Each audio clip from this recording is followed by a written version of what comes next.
Thank you for joining us once again.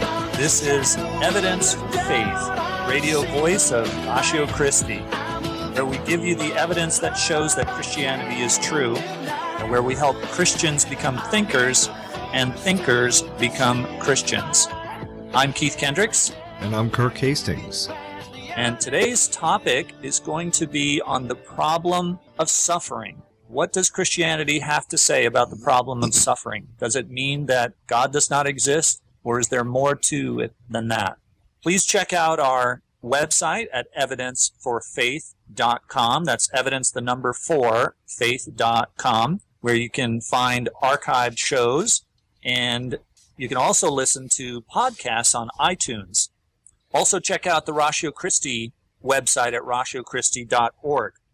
We have 4 other stations that you can find us on. Right now, you may be listening to us on WIBG out of Ocean City. That's our flagship station. But you can also hear us on KXKS Albuquerque, New Mexico, WYYC York, PA, KLNG Omaha, Nebraska, or KWDF Alexandria, Louisiana. So if you do listen to us on one of those shows and you'd like to email us, then please include the call letters of the station you listen to us at, and you can email us at email@evidenceforfaith.com. Well, Kirk, I have a quote of the day or quote of the week for us. This comes from Apologetics 3:15, and it is a quote from apologist Greg Koukl, who has his own radio show that I love to listen to because it's a great radio show. And he says, "So let's set the record straight. Faith is not the opposite of reason. The opposite of faith is unbelief. And reason is not the opposite of faith. The opposite of reason is irrationality. Do some Christians have irrational faith? Sure. Do some skeptics have unreasonable unbelief? You bet. It works both ways." Oh, So I like that is that. from Greg Koukl. That's great. Yeah, isn't that nice? Uh-huh. Then we had an email, this from, it says from Sunny. So Sunny says, "Hi Keith, I'm a French Canadian, so sorry for my bad English," although I didn't see any bad English, but that's probably because my English is bad too. He says, "I'm a regular listener to your show, and I want to tell you that I appreciate it a lot. It helps me a lot as a youth pastor. I also have a question for you. I would like to teach apologetics at my church, and I'm anticipating biblical objections some could have." Okay, that really piqued my interest because I couldn't imagine what biblical objections there could be. But he says, for instance, does 1 Peter 3:15 contradict Luke 21:13 through 15, where Jesus says, it will lead to an opportunity for your testimony. So make up your minds not to prepare beforehand to defend yourselves, for I will give you utterance and wisdom, which none of your opponents will be able to resist or refute. And then he says, see also Luke 12:11 through 12. Is the difference between the two like one is formal law court and the other informal settings, or one is about the gospel and the other about yourself? I know these verses remind us the part of God in apologetics, which is so important, but it seems to undercut our part in our preparation. How do you make sense of these biblical statements? So he's actually saying it sounds on the surface like these verses are contradicting the other verse, which says, be prepared to make a defense against anyone that, raises questions. That's right. Yeah, that's right. And especially in this particular language or version, English version. So, I looked up some other English versions, and there's some that are not quite this seemingly contradictory. So it may be just this particular version. Do you know what version he got that from? No, I don't, and I wasn't able to find it. The ones I looked at they were different. So I think that's important. But also, both of these verses seem to be talking about the end times, right? So Jesus is talking about how to prepare when things go wrong. So I think, really, no matter which version I looked at it, basically the gist of it was, you're going to be in a tough situation, but don't worry, I'll be with you. Right. And, I don't think what he was trying to say was, don't bother learning why people should believe. right? That doesn't seem to be the gist of the verses. And, we have to remember that Jesus was talking to the eyewitnesses at this point. So it's not like he had to convince them that they ought to study up. Right. Right. I mean, they had been studying up for the past 3 years. So they already knew all the evidence of why they should believe in Jesus. So I think if you put these verses with the other verses that come from 1 Peter and other places, I think basically what the message is always be ready to give an answer to anyone. And when things get really hard, don't worry, I'm going to be there to help you. Right. I think that's what it means. So that's my answer to Sonny. I can kind of understand why Jesus might say to, the first Christians, don't be worried about coming up with a defense, because their defense was, well, Jesus rose from the dead and we saw him. I mean, that was all the defense they needed at the time. Yeah, exactly. That's exactly right. So they didn't have to be theological scholars or anything. They could just say, look, he came back from the dead and we saw him do it. Right, that's right. And also they lived in a time when, everybody believed in the existence of God. It's not like you had to present, 5 different arguments why God existed. Right. So the way we do now. We're more sophisticated today. Well, things have just gotten harder. So and I think that's what Jesus was talking about. In the end times, things are going to get really tough. Yeah, right. So we not only need to be prepared, but we also need to trust him that he's going to help us, and help us with what needs to be said at the right time. Right. So I wanted to have for today a little bit of information about a conference that I went to. It was the Westminster Conference on Science and Faith. It was in Philadelphia on April 14th, but we don't have that today, so I'll try and prepare for that for a future time. Some really interesting scientific arguments for Christianity that were presented by some PhD scholars, biologists, and others. So really exciting news. Also, I should mention that I just recently did a talk at Stockton College called 10 Myths About Christianity. And Kevin Harold's in studio with us today because he's going to be our guest today. And Kevin was there. He helped to record it. So we recorded that. And welcome to the show today, Kevin. Well, thank you. Good afternoon. It's always good to have you here. But Kevin helped record that. So he gave me the file, and the talk ran a little long, about an hour and 7 minutes or so, and that's before questions. So I have to chop it down a little bit so it'll fit into the talk, the radio show. But maybe next week or the week after we'll have that ready. Yeah, sounds interesting. Well, Kevin, now that we've brought you into the picture, Kevin is going to be our guest today, and he's going to be talking about suffering, just exactly how that fits into the Christian paradigm. In Christianity, why should there be any suffering? I mean, aren't we God's pets? Doesn't he want to take care of us? So that's what we're going to be looking at. So Kevin, welcome to Evidence for Faith once again. Thank you.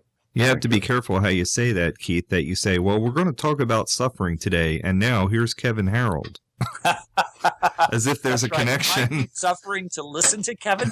He is busting up. He's being very quiet about that, and he's shaking his fist at you. But okay. Well, I was just thinking that as a pilot, sometimes my passengers think they're suffering, so that brought a little insight. Especially when you hit an air pocket, right?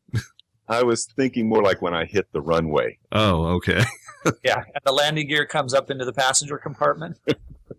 Well, never not that bad. It just feels that way sometimes. All right, Kevin, tell us about suffering. Why should Christians care about the issue of suffering? Or why should non-Christians? I mean, we have a lot of non-Christians that listen to the radio show. Well, that's an important point, the last part.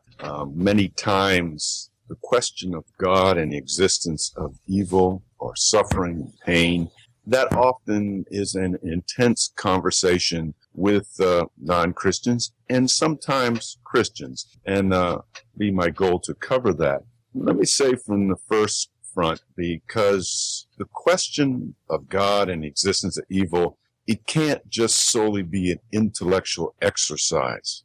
I say that because many times when you address this question, there's a feeling like there are what I call two sides of the fence, where it seems like the intellectual answers of the existence of God and the existence of evil, they're on one side of the fence, and then sometimes the person who's undergoing great injustice or pain or suffering, they're on the other side. So I want to acknowledge that sooner or later, this can be a very emotional, very intense subject. But I kind of equate it to the word picture like a snarling tiger. If there's a snarling tiger in between you and the door, it's something that must be dealt with. You can't ignore that tiger, and thus you can't ignore the question of evil when you seek to talk about the existence of God. So my point is that this is not something that is simply just going to go away with a simple answer. Many times, speaking of Christians and non-Christians, defenders of Christianity, skeptics of Christianity, there's several questions that come up. And I think if you're listening, you will either thought of these yourself or heard these yourself or want to raise these yourself and want to, how can there be a good God and yet so much evil? Or maybe a little more specifically to put it, how can you claim that your Christian God is the one true God when Christians like those in the Crusades or Christians like Hitler have caused so much suffering? And I would call that is the accusation. Yeah, But let's be clear that that's an accusation, because we don't want to give people the wrong idea that we think that Hitler was a Christian. We don't, but you do hear that. I mean, we had a student in Sunday school class who's a senior in high school, and she said that her teacher is teaching her class that Hitler was a Christian, and and all about the Holocaust and things like that, and basically blaming it on Christianity, or at least saying that there was no God because of this issue of suffering and pain, and how could there be a God if there's something like the Holocaust happened? And you very well just covered several main points about this whole question, and we are going to seek to break down those points to address them and to include the question of whether Hitler was a Christian. So you had those two questions asked, basically, how can there be evil and God? But yet also it can be personal. When you're standing over the coffin of, let's say, your child, I think this shows that sooner or later it's going to be a personal thing in your life. Yeah, it can be. I know myself, we went to a church where it was a pastor who had lost his a young child. And it can be very difficult and very tough to reconcile with what we think sometimes being a faithful follower of God is, that it ought to always be happy times. Well, that's a universal problem. That's a universal problem, too, the problem of death, because we all experience that. We either experience, the premature death of a child, or the death of our parents, or the death of a pet, or the death of a friend, or we're all touched by that in some way or another. And like Kevin said, that's the snarling tiger that you can't avoid. Sooner or later, you're going to have to deal with it. Yeah, it reminds me of something that N.T. Wright said. He said that we ignore suffering when it doesn't hit us in the face, and we are surprised by suffering when it does. Maybe I could even, little liberty, say that instead of the word surprise, maybe overwhelmed by suffering when it hits us. But to talk about suffering, I think it's important, first of all, to think about mystery versus problem. Because when you talk about evil and suffering and the existence of God, there's a mystical aspect. I don't mean a New Age type, but if I would define a mystery as a problem that will sooner or later wrap around us and involve us, that it becomes personal, I think that goes a long way as of trying to understand evil, in the sense that figuring out how to get to Mars is a problem.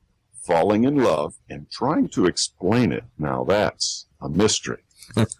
Kevin, let me just interrupt to remind people, if they're just joining us, that you're listening to Evidence for Faith. I'm Keith Kendricks. And I'm Kirk Hastings. And we have with us apologist Kevin Harold, who is talking about the problem of suffering. So, Kevin, you say that suffering is, in a sense, a mystery. Now, again, this is something I don't want non-Christians to make the mistake of, well, if Christians are saying that suffering is a mystery, then what they're really saying is they don't have the answers. And so it's obvious that Christianity is not true because to them, the issue of suffering is just as mysterious as it is to the non-Christian. Is that what you mean by it's a mystery? Oh, no. I was thinking more, if I can borrow an aspect of science, that many times in the history of science, things looked like a mystery.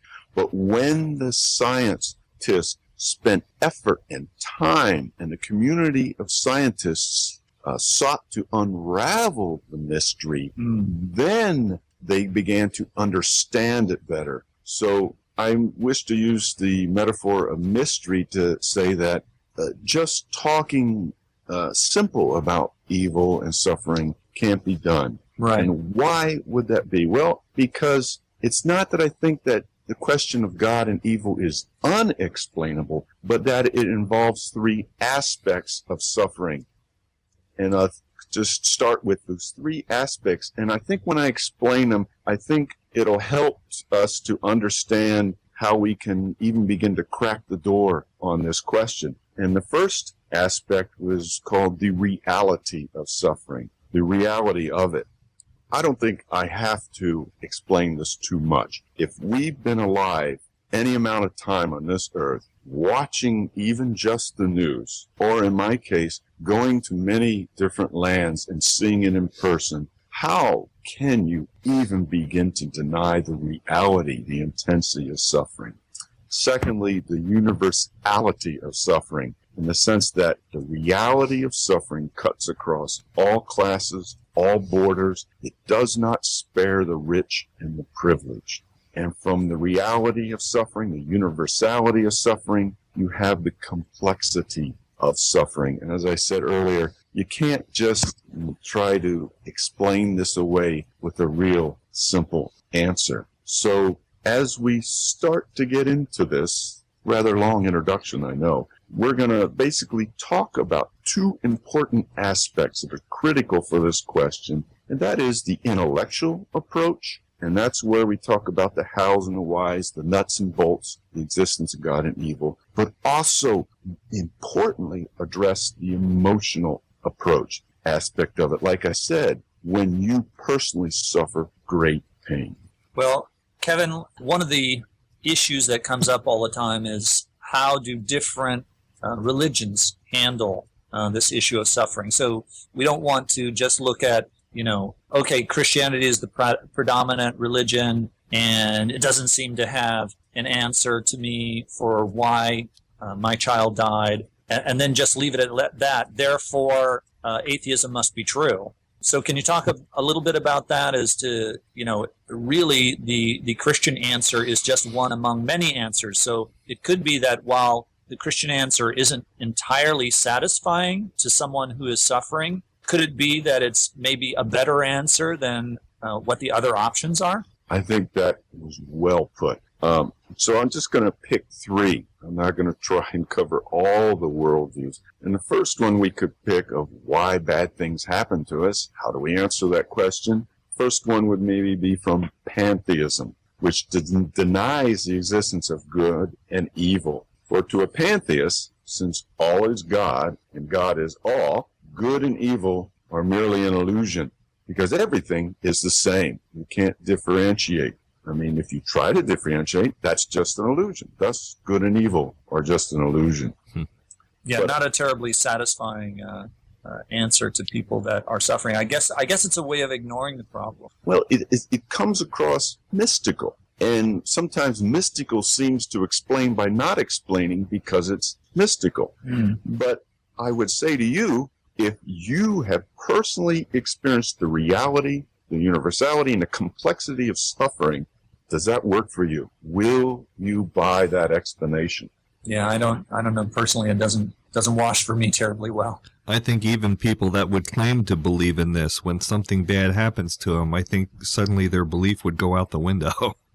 Yeah, I don't know. Pantheism can have a pretty anesthetizing effect on thought, though. When you don't believe there is any right or wrong, good or evil, there's almost it's a way of not thinking about things. So if you have suffering in your life, if you think about it, then of course you're going to say, I realize that this is really, truly evil. But if you're used to anesthetizing your mind to not to think about things, not to think about right or wrong, good or evil, and just to, react, then, you're going to think, you're not going to think. That's the point. You're not Well, going to that's think. almost the same thing as being on drugs all the time or being drunk all the time. You don't have to deal with suffering then either. But that doesn't mean it isn't still there. No, but that's a reason why a lot of people do drugs and alcohol, because for its anesthetizing effect. I'm sure they do. Well, the second way of dealing with this worldview that tries to answer why bad things happen, this could come from the philosophical naturalism. And in philosophical naturalism, we remember that there's no room allowed for the supernatural. Yeah, tell people what that is. That's where we only allow natural explanations, or to... So atheism, basically. Right. Say that only scientific reasons are allowed in. And that's actually a false qualifier in the sense that we as Christians wholeheartedly believe in science. But the mantra would be that only scientific reasons are allowed in. So everything may only be explained by natural causes. Everything, no matter how good or bad it seems, may only be considered to come from random and impersonal forces. There's no intentionality to suffering. It just happens. So even though there is a philosophical problem with saying on the one hand that there is no God, there's no supernatural, but at the same time accusing God of being evil, I would say, at the risk of sounding like I'm mocking, and I don't mean to be, does this philosophical naturalism, does it comfort you? Does it make you feel better? Does it help you deal with the intense suffering that you may be going through in this moment? They told us when I went through survival training in the Air Force, the thing was just suck it up, just suck it up. Well, that didn't make me feel very good at the moment. Now, so Kevin, you're talking about the atheist view that if there is suffering, then there is no God? Or are you talking about that in the atheist viewpoint, if you recognize suffering, it's just a fact of the universe and you just have to get used to it? That's the way things are. Actually, both. If time allows, we'll go a little bit into that, because both accusations, if I may use that word, are leveled often in this question of God and the existence of evil. The third option, not inclusive, but the third option, the first being pantheism, the second being philosophical naturalism, which you could have evolution in there. The third option, of course, would be theism. And I like this option because, to me, it provides the best coherent and effective explanation to why we not only address the intellectual aspect of suffering, but the emotional aspect as well. So you have three worldviews trying to explain the question of why bad things happen. Well, let's get more into the atheistic viewpoint then. They claim that God doesn't exist. How do they handle issues of pain and suffering? Okay, I call this philosophical naturalism's catch-22. Once again, saying that God does not exist. This is the assertion by naturalism. All we see is all that there is. Or to be a little more technically correct, all that we can empirically verify through scientific testing is all that there is. Thus, which would lead to, objective moral values do not exist because there is no God.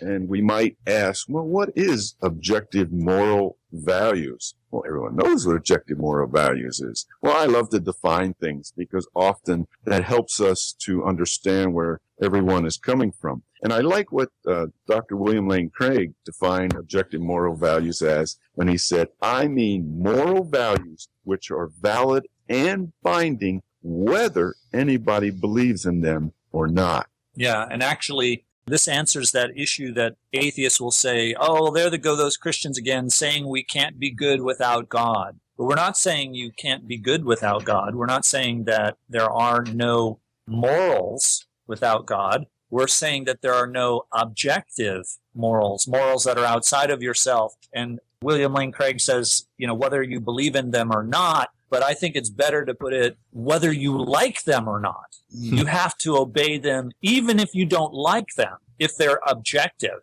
But from an atheistic viewpoint, it doesn't seem that this is necessary. There truly are no objective moral values. Whatever moral values you might have are ones that you like. After all, if you don't like them, then get rid of them. Of course, then in what sense are they objective? They're not objective. They're just purely subjective because they're ones you like. And then you probably end up with 7 billion definitions of what objective moral values are. Well, for each person on the earth. See, the problem comes in when they try to claim that their subjective moral values are objective. Right. That's where the problem comes in. But, objective moral values has a real definite definition. Right. And that's incompatible with atheism. And that was well put about the objective versus the subjective part, because we're claiming objective. It applies all the time, everywhere, versus subjective moral values could be defined as they don't apply everywhere, then they're mainly defined by someone who is in power or some group who is in power over us. Thus, an illustration would be killing your neighbor here is wrong. Killing your neighbor to get his stuff. But over there, killing your neighbor is not only okay, but it's expected. And I have personally seen places where that was viewed that way. And I always appreciated that I got out of there as quick as possible. Oh, wow. Well, can you be more specific on that? Because that sounds like a scary place to be. Yeah, let us know which places we don't want to go to. Well, gentlemen, I have to confess that the places in many of my travels in the Air Force, which were unsafe then, are safe now, and vice versa. Oh, gotcha. Some places the map has been withdrawn so many times, I can't remember where I've been. So it changes from time to time. Right. So the dangerous places. So naturalism would attempt to disprove God by accusing God of allowing evil to happen. But if you're going to accuse God of allowing evil to happen, then you have to assume that there's an ultimate standard of right and wrong, that objective moral value that applies everywhere, at all times, all people, that we're going to judge God by. Or, in other words, like if we put God up on a stand in a legal proceeding and we point a finger at him and accuse him of evil that everyone, everywhere, just knows is wrong. And I've heard that many times. Well, everyone just knows this is wrong. Mm-hmm. We don't need God to tell us. However, couldn't God simply at that point from where he was to over there and say, well, it's not wrong over there. And incidentally, I'd like to have the trial moved over there, please. So we could see that if there's no ultimate right and wrong because there's no God, then how can you accuse God of violating the ultimate standard that you say don't exist? That's the ultimate circular argument you're doing here. Yes, and unfortunately, I have a little diagram that I did. It just shows how that circular argument doesn't reach all the way around. But in answer to what you were saying earlier about we can have objective without God, there's actually something called the atheistic moral realism. And this view says that objective moral values do exist, but not only are they not derived from God, but they're also not derived from human evolution nor human opinion. In other words, they just are. They're objective moral values that just are, and we don't need anything outside them to say that they exist. Oh, that's interesting. So this is like just saying that the laws of gravity exist. So they're saying that objective moral values just exist as an inherent part of the universe?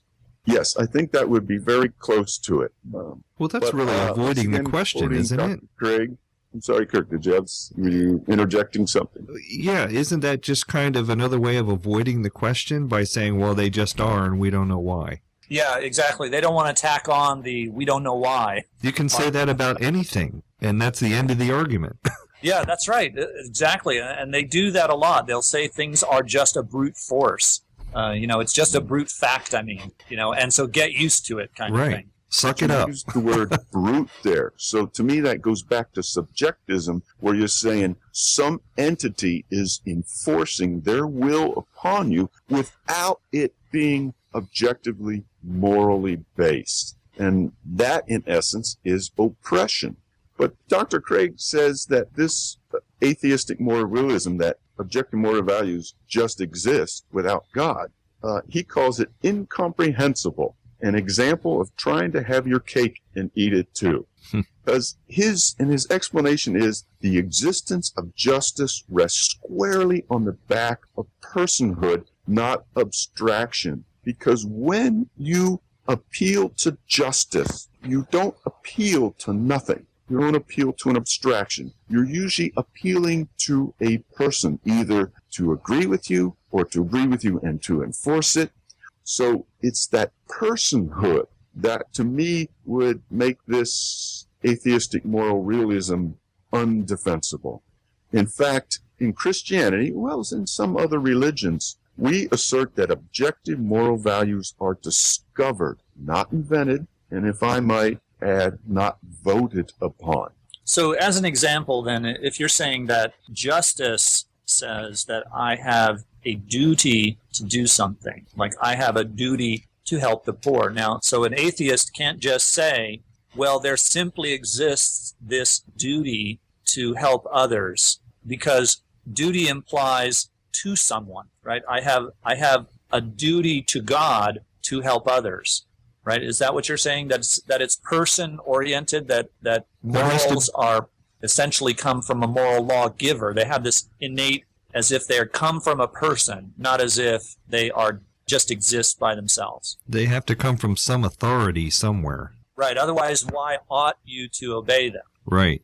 Absolutely. I mean, I remember my time in the Air Force, we had the word duty and honor and wearing your hat all the time. Those things were taught very strongly. But see, I had a duty to others, but that duty was explained to me and enforced by others. So it's like both sides. But moving along to questions that theism must answer about the existence of God and evil, because we're going back to that snarling tiger. Before we jump into that, let me just remind people, if you're just joining us, you're listening to Evidence for Faith, a ministry of Ratio Christi. I'm Keith Kendricks. And I'm Kirk Hastings. And we are talking with Kevin Harold about the problem of suffering and the answers that different viewpoints give to why there's suffering in the world, and does this mean there is no God? So Kevin, I'm sorry to interrupt you there. You were talking about how the questions that might be posed against Christianity. We're back to Yes. the snarling tiger. Yeah. And these are very important questions, and we want to this is probably the most important part of the presentation, it is to me, because if we say pantheism or naturalism doesn't come up with adequate answers, we're not going to sit back and close the end of the show and say, well, that means that Christianity is true. No, one of my main points is that Christianity is the best answer because it addresses those three aspects, and the intellectual and the emotional. And I think we'll work through this, and I think we'll see how that works. But first question being, and I'm sure people will recognize this, how can an all-powerful and caring God allow suffering to happen to us? Yeah, that's that whole idea of, aren't we God's pets? Why doesn't he take care of us? That's an interesting illustration, because if you ever watched my wife train my dog, favoritism is not a factor. I don't like being trained by her. So, answering, how can an all-powerful and caring God allow suffering to happen? I think the answer here is where the skeptic incorrectly assumes that the term omnipotent, in other words, that God is all-powerful, means that God can do anything. But not even God can do mutually exclusive things. Mutually exclusive things. Are you saying that God can't do absolutely everything? Well, example, he can't do mutually exclusive things. Can't make a square circle. Right, and that could lead down a rabbit trail right there. But if we talk about the freedom of the person in that if that freedom is so engineered and so reined in, then only good will result, but yet at the same time insist that the person is free, I think that's a contradictory assertion. Because if love is coerced so that nothing else but love can result, is that truly love? Or as one person said, wouldn't that make love meaningless? I think C.S. Lewis, in his book, The Problem of Pain, addresses a lot of this. And one of the things he said, that God's omnipotence means power to do all that is intrinsically possible, not to do the intrinsically impossible. You may attribute miracles to him, but not nonsense. So you have not succeeded in saying anything about God. Meaningless combination of words do not suddenly acquire meaning simply because you stick on the prefix, God can. That was a little bit of paraphrasing, but C.S. Lewis reinforcing the idea that God can't do absolutely everything. For example, we're saying this mutually exclusive thing. Well, what exactly is the mutually exclusive thing? Because isn't the atheist only saying there is suffering in the world, God could do something about the suffering in the world, but he doesn't. Therefore, it's likely that, or probable, that he doesn't exist. Because if he did do if he could do something, if he could end suffering, then he would. So is that Yes. what you're saying is mutually exclusive? So what's mutually exclusive about it? But he's also talking about that old saw about, can God make a rock that's too big for him to pick up? I mean, and the answer is no, because that's a nonsense question, and God can't do nonsense. So is the answer that God cannot do anything about suffering? No, that is certainly not what I'm saying, but this first question has mainly to do with the sense of God's all-powerfulness, but yet his caringness. And I think Michael Ramstead brought up a good point about this, because if man truly does have the freedom to choose love or choose evil, then will not evil sometimes result because of that freedom to choose, especially since we in Christianity say we have a sin nature? Or he put it a little differently. He says, if you want to create a loving world, which God obviously did, you must also create a world in which choices can be exercised. And in such a world, there is also the possibility for individuals to choose a course of action that is not loving. So the mutually exclusive thing then is a world in which free will exists and in which there is no such thing as evil. Those are the mutually exclusive things. If you're going to have free will, then you are going to have evil of some form. Or That there's is at least correct. the possibility of evil there. Right, and so therefore, once you have the possibility of evil, therefore eventually you will have evil. Like eventually Adam and Eve fall. Right, and which leads into the next question. Well done, guys. Possibility of evil. The next one would be, where did pain and suffering come from in the first place? So we know that sometimes there's things like floods and earthquakes that are not the result of human decisions per se. And the objector would point to the very beginning and ask how, if God supposedly made everything good, like it says in Genesis 1:31, then how could evil happen at all? They would say, well, surely he's the author of evil, the originator of evil. But James 1:13 and 14 says otherwise. And I think you just hit on a good way to think about this, is that while God did not create evil, he did create the potential for evil when he ordered man not to eat of the tree. For as I understand it, a command has an implicit suggestion that you can obey it or disobey it. So the potential to disobey exists, and thus we could say that is where evil came from, or a better way to say where evil was exercised.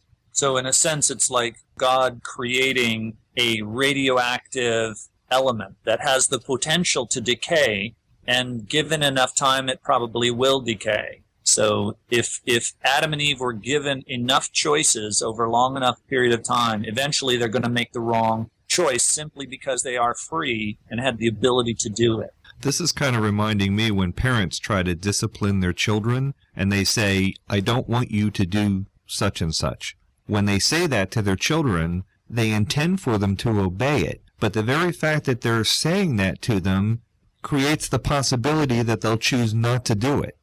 Yeah, that's right. They may choose not to do it just because you told them. In other words, they're opening the possibility of disobedience by saying, I want you to do this. Right. Or some kids are so oblivious they may not have even thought that they could get away with doing something. But once you tell them not to do it, they go, oh, I never thought of that. Guess what I'm going to do now? Well, now I'm laughing because I'm being a parent myself. But this point of free will leads to the important and thought-provoking concept here is that one way to look at that, evil is a perversion or mutation of the good. So God created everything good, but because of the allowing free will, evil will come about it. Professor Douglas Given of Talbot put together, carrying on this thought, he said, basically, I'll just read it, evil is a distortion from the way things ought to be. But there can't be a distortion from the way things ought to be unless there is a way things ought to be. And there can't be a way things ought to be unless there's a design plan that says that this is the way things ought to be. And there can't be a design plan that says this is the way things ought to be unless there's a designer who put forth the design. Oh, so that gets back to our atheistic objective morals are just a brute fact of the universe. Well, if you're going to say that, then you say that's the way things ought to be, and there can't be a way things ought to be unless there's a plan which says that's the way things ought to be. And if there's such a plan, there must be a planner, a designer. It's like you just can't get away from the person aspect of this discussion. I'm moving along quickly because I want to make sure we address the question of Hitler and Christianity. The third question that Christianity must answer when dealing with God and the existence of evil is, why doesn't God simply take away our suffering? Or, to be honest, a lot of times it's asked why God doesn't take away my suffering. But the answer would be, if God is the master designer, as we talked about, then that would imply that there's a purposefulness to his ways. So if there's a purposefulness to it, that helps us to understand sometimes why pain exists in our life, evil exists in our life, and why sometimes it is removed and not removed. And I'm not going to be insulting and try and get into the nuts and bolts and explain every possible situation to try and explain your pain. But I think the principle is important, that there is a benefit to it. What are the benefits? Real quickly, one of them C.S. Lewis talks about is one possible benefit of pain in our life is it gets our attention when sometimes we wouldn't have gave God a second thought. Because he's quoted as saying, God whispers in our pleasures, speaks to us in our conscience, but shouts in our pain. It is his megaphone to rouse a deaf world.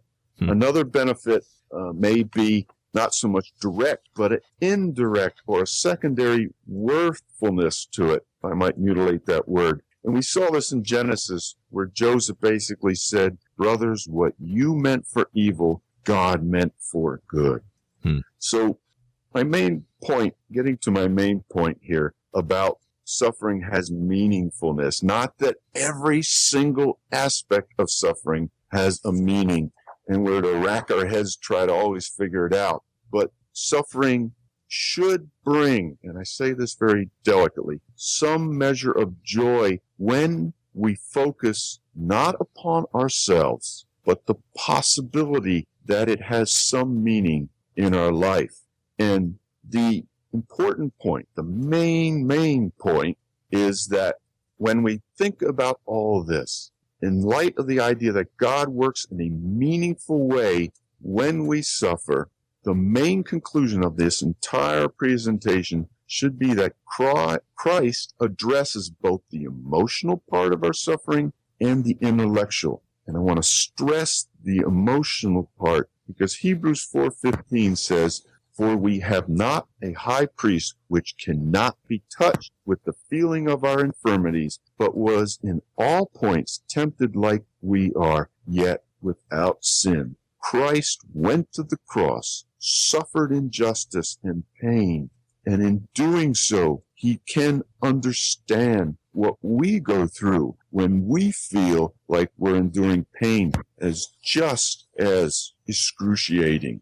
Right. So he humbled himself so that when we're going through things, we can know that God knows what we're going through. He really knows it because he's experienced that kind of pain and suffering too. And that's really an amazing thing to think that God would allow himself to be part of the suffering and take it upon himself for us. That's just truly amazing. I think that personally, when you endure great suffering like that, there comes a point where it's not so much the question of why anymore, but who. In the sense, my own life, what really became pivotal when I kept thinking that the Word of God says that he will never leave me nor forsake me, even in the darkest hour of my life.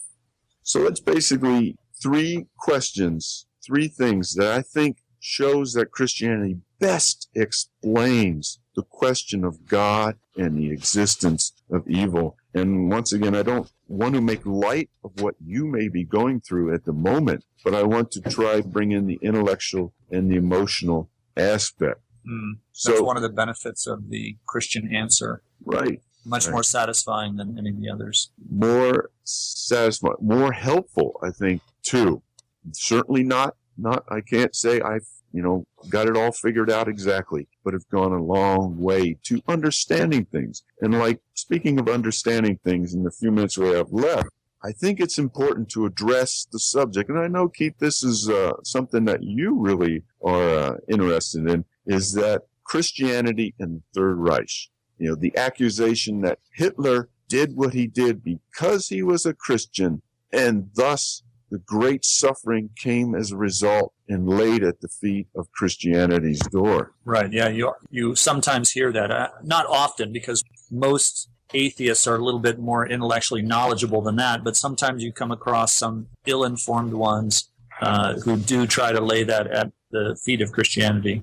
And not always, I don't want to figure out what the word's not unjust, but not understandable. If your family suffered greatly, I mean, you are looking to understand something. But I think there's a whole thing, and then we had an excellent presentation this morning. And if you email evidenceforfaith.com, I know Keith would be glad to give you that source. But in the last few seconds remaining, the most pointed thing I've read about this is a quote from Adolf Hitler in 1933, where he said, "One is either a Christian or a German." In 1933, you can't be both. One must choose. He was saying one must choose to be a Christian or a German. So you could go into other things, but I think that pointed where he stood and what he thought of Christianity. Right. Wonderful. Well, Kevin Harold, thank you for being a guest on the show. Once again, we appreciate you being here. You have been listening to Evidence for Faith, a ministry of Ratio Christi. Please send your comments or questions with the call letters of the station that you listen to us on to email at evidenceforfaith.com. And please join us again next week for more reasons to believe. And always remember that the best reason for being a Christian is because it's true.